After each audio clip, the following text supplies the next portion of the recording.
Napadpad sa Brentwood, nakaisip magpanggap, inabutan ng dilim, at nakaramdam ng gutom.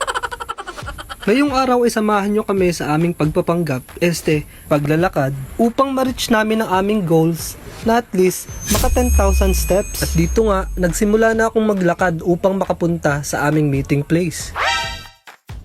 Nakakita nga kami ng libreng pagkain dito, kaso lumiko muna kami, nahihiya kami. Mamaya na lang kami babalik dun, oh. Mamaya na lang. At nakarating na nga kami sa aming lalakaran, kaso may cart na puno ng pagkain agad na bumungad. Agad na nga rin naming sinimulan ng aming paglalakad na kunwari, hindi namin alam na nakabidyo.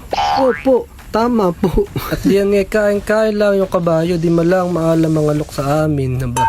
O siya, tuloy tayo sa paglakad. Yun lang naman ang goal natin ay lumakad ng lumakad, lumakad ng lumakad. Ginamitan ko na nga din ng takbong magnanakaw para maunahan ko silang lahat. Di ko nakuha yung pakay ko dito na matuntungan ni Mian yung tae, sayang.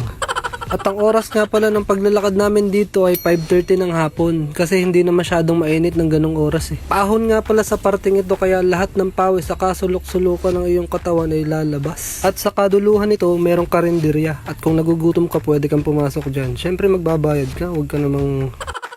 Lumiko na nga kami dahil paikot lang dyan ng aming goal na lakaran. Pero pag kami ngayon nakatatlo ng ikot, dyan din kami lalabas mamaya. Yan yung Barangay Bukal dito sa Pagbilao, Quezon. At may umutot nga yata dito. Ay, tae. Tumangayin kita.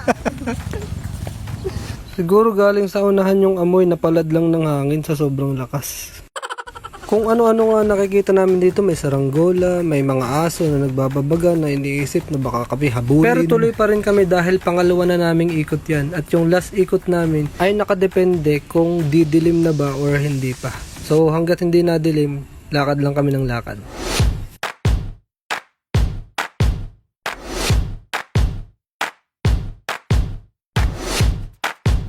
Sunod-sunod nga rin pala yung mga kainan dito sa parting Bukal kaya talagang challenging talagang pagdaan dito. At dito nga tuluyang hindi na natin kinaya ang challenge na binibigay sa atin.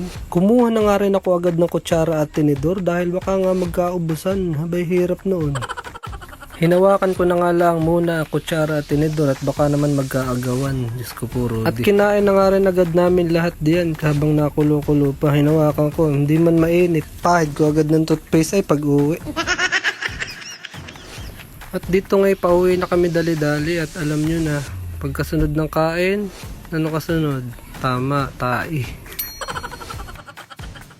Malapit na nga kami makauwi dito sa bahay at kami napadaan pa sa night market. Pero sa susunod na araw na kami bibili at talagang lalagpak na. So nakauwi na nga ako. And guys, huwag kayong makakalimot mag-follow and mag-share. Bukas ulit, usapan na.